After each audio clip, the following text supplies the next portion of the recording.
Welcome back to the Fixed Ops Roundtable. It's a great honor to welcome Mark Queen, the CEO of SKAIVISION, taking the industry by storm. No stranger to the retail automotive community. Mark, welcome to the Fixed Ops Roundtable. Thank you. My mom was pretty proud to hear that I had been knighted when I sent the image clip from this. Great marketing and creative staff you got.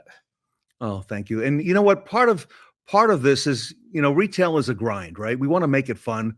We want to put as many fun things into the roundtable. So all of our events have themes, and this one's been very catchy. And by the way, appreciate you being here and sharing with us, Mark, what you're working on now, because really there's a lot happening right now at SKAIVISION. So I want to talk to you about that recent buzz. Okay. Can you explain in simple terms, tell us what computer vision AI is and how it works and how that is going to be impacting the automotive industry? Sure thing. Computer vision is simply a type of artificial intelligence that teaches computers to interpret image activity from cameras and video and understand, react to what they see. They can do this a lot faster than and with greater accuracy than the human eye to brain function. So it's primarily used to recognize patterns and automate tasks. So if you want to sum computer vision up in two simple words, it would be time optimization. Wow. Wow. Now, if it's basically about time optimization, um, I understand there's some examples of how it's being used in various industries outside of retail automotive to assist customers and employees. It is. In fact, we're way ahead of automotive in a few areas, but that helps us make up ground as well. For example, in medical imaging, it's been a godsend for early detection of fatal diseases. Instead of waiting days for a top neurologist or radiologist or cardiologist to put eyes on something, medical diagnosis centers that have advanced computer vision systems can make accurate determinations in minutes. So picture having your top master tech in the shop able to look at and diagnose hundreds of problems in hours. That's really how big of an impact it's having in terms of saving lives on the medical field. And in retail, I think grocery is an industry we can all relate to. Obviously, we've all experienced the self-checkout, which is powered by computer vision in terms of increasing throughput. But there are a lot of behind-the-scenes uses they have for stocking, for loss prevention and theft. So the thing I thought was most interesting that I saw recently related to that field was a big chain commenting on how it was just as valuable as decreasing their average time in store per customer from 47 minutes to 41 was simply the fact that they knew it was 47 minutes. And I think that's where the lesson is for automotive here is that you need to know the real data first on things. Wow. And I think for us car guys and gals, I think probably the best relatable analogy to computer vision that we use every day would be in vehicles. I don't think any of us on this segment would want to go back to the days of backing into or out of a parking space without the cameras and the grids and object detection that come with the computer vision there. Sure. So, Mark, you're going to be applying this, and in fact, you are applying this now, this technology into dealerships, and in particular to the service departments. Tell us how that works. Describe how that rolls out. We are doing that now. And from a really high level, it's about increasing retention. Since computer vision equals time optimization, that translates really well to automotive service because time is what we sell. It's like oxygen to us. And the prioritization has been the dealer group request to assist employees and customers in mitigating really challenging bottlenecks that current software can't address, and in some ways, software actually is the bottleneck Hmm. for what we're targeting. You mentioned time earlier, and you're right. That's what we sell. It's a perishable commodity. All right. So that time is impacted everywhere, from the technician having to go out with a simple task such as go find the car, find the keys, then find the vehicle. That may take some time, by the way. We had a panel with technicians just recently, and that was I think the number one concern they had: how long it takes to find a vehicle. And if we can be more efficient there, we're going to sell more hours. And then again, you mentioned bottlenecks. There are bottlenecks throughout the dealership, from the customer write-up process to what just happens in the shop, in the service bays. So does SKAIVISION help address some of these things? They do. All those that you mentioned have been target areas. I think most popular in terms of the features dealerships have requested or utilizing today. A number of vehicle delays that you alluded to, whether it be in the lane, on the rack, in the wash, a number of customer delays, such as initial greeting, in the waiting room, in an active delivery area. But that time on site per vehicle and customer by op code is a big time kind of something that you see weave into a lot of these that overlap. Stall efficiency is another one. The expedited check-in, we now have an API available so that when the camera acquires the vehicle, when it comes on site, we can then bounce that off the service system to determine the appointment, and can automatically check the customer in without having to use an RF sticker or a plug-in device to the vehicle, but simply by recognizing it on camera. And I think that one other really cumbersome use case that's being automated is the sales to service process of vehicle exchange. I think that service managers and advisors understand the math, and that the units in operation and the need there, but they don't like sales folks bothering their customers in the waiting area or the drive.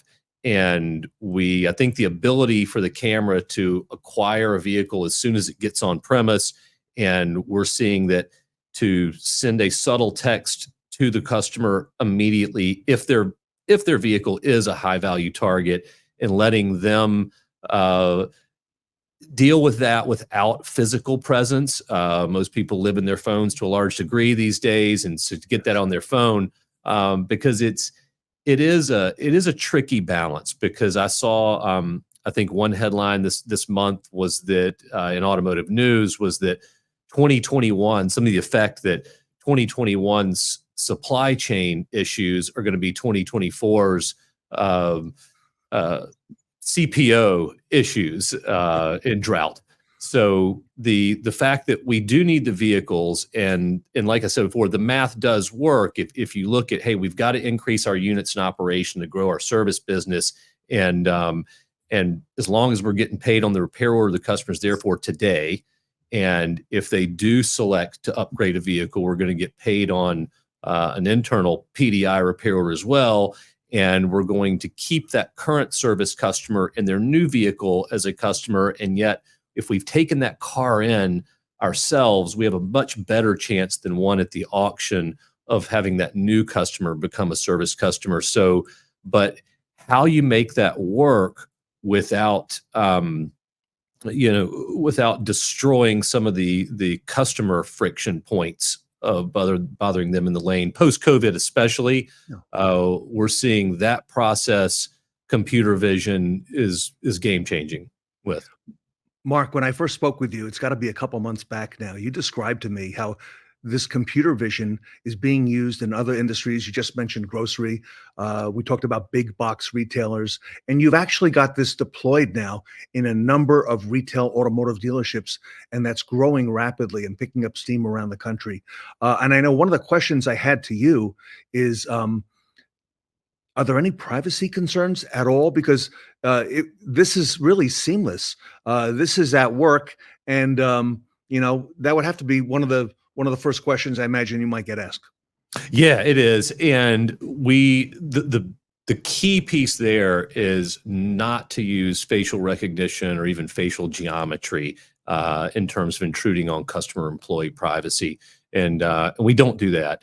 The other big takeaway is that the cameras are already here, not just in big box retail, but automotive. Yeah. And whether it's a human or a computer spending the hours to go through and see if it took someone 1 hour on site or 3 hours on site. We don't necessarily need to involve any PII in that. We don't need for any of the computer vision models. None of the artificial intelligence has any employee or customer names attached to the data. In fact, we even blur the faces that you'll see in the snippets that the dealership wants of, hey, this car is backed up at the car wash, or they'll send a customer an alert that their vehicle is almost through the car wash. You'll see that to us, it's not really about who, and that differs. A lot of big box retail, who you are is very important. To us, the process, no matter who you were that went through it, is what we're trying to optimize. Mark, what are you seeing and hearing from dealers in terms of the features that they're looking for? What are you finding now that are the most popular things that dealerships are requesting as you roll out SKAIVISION?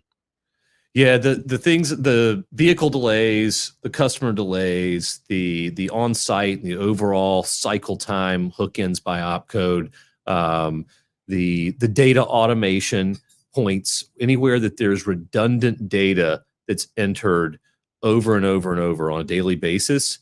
Those are really good targets for the computer vision to help with our employee satisfaction index by taking that that awkward load off the employee. Wow. Now that you've got some data, okay, and some really strong data from retail automotive, a year or more worth, okay, from a variety of stores, what are you seeing so far for our industry that stands out? What should we be aware of? A few things stand out. The biggest to me is that where there's a will, there's a way. Every time a service department has focused on tightening up a process or a part of a process, they've succeeded. They just need to put a camera on it and be able to measure reality currently and establish a realistic goal. And that's been a really encouraging reminder of just how effective the brightest minds in our car business are. That if you give them the tools that they need, they can take something from A to B in terms of a result. And How go ahead. sorry, go ahead. How I'm wondering just how difficult is this to get implemented and get started in a store?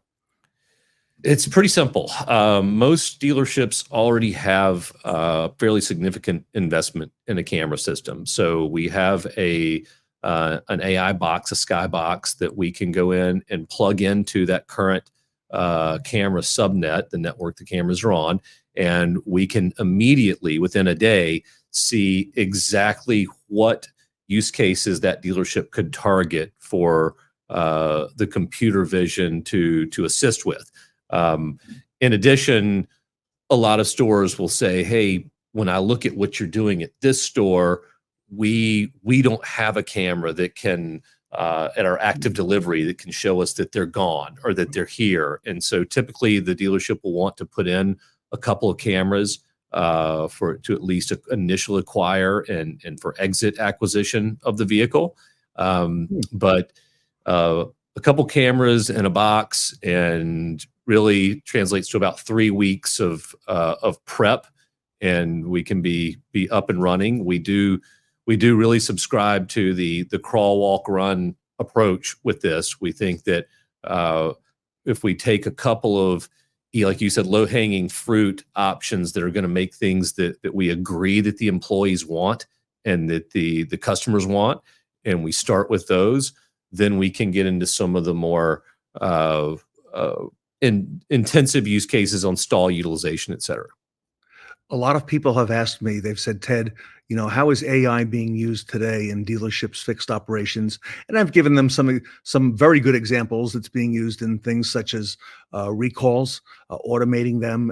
It's being used successfully, I know, in warranty processing as well.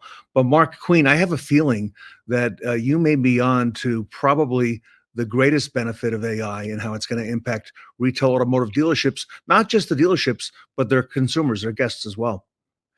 Yeah, another huge thing we're learning is the value of a minute. We've been talking about time here, and a service manager at a Kia store we installed this year, Pat, last year, was formerly on a race team pit crew, and he opened our eyes to the compound effect of finding one part of the service process and consistently, effectively eliminating 1 minute from that bottleneck. And another service manager we installed pointed it out to us when he said, "Hey, I want to prove what I suspect is our biggest consistent failure point here with express service. And I want to tighten it up to get 1 minute in express service consistently, which that in turn will translate to roughly 300 additional services per month. And then we can open up our scheduler and reduce our days to next available appointment, which will in turn feed retention." And that effect of 1 minute doesn't sound like a lot until you take that grocery store example. I'm sure when they look at thousands of people coming to a point, if they could get their average customer on site down a minute or two, that's a pretty compelling result. So we're a lot of lessons we're learning. And as this progresses and moves on, there's going to be a lot of lessons learned, a lot of valuable lessons. I would imagine that you're going to be able to benefit a whole lot of dealerships, based on the real world research and the results that you're getting out in the field. Yes, I even think that even with what we did this year and the lessons that we learned in order to scale this and get it in many stores per month instead of a few, some of those lessons that group to group have been consistent, I think are going to lead to and dispel a lot of things that we take for granted right now. On the for instance, on the data automation front, we mentioned the check-in and write-up process that you brought up earlier, and the massive level when you look at the quick check API we have now. If you imagine what connected vehicle data would do to that to accelerate it, we hear, because if we are acquiring the vehicle, it's nice to be able to greet the customer by name and bounce them off the service system. But what if we could also at that time extract the mileage, the recalls, as you said, all that other data that has to be dealt with by the service advisor, but adds time to the check-in?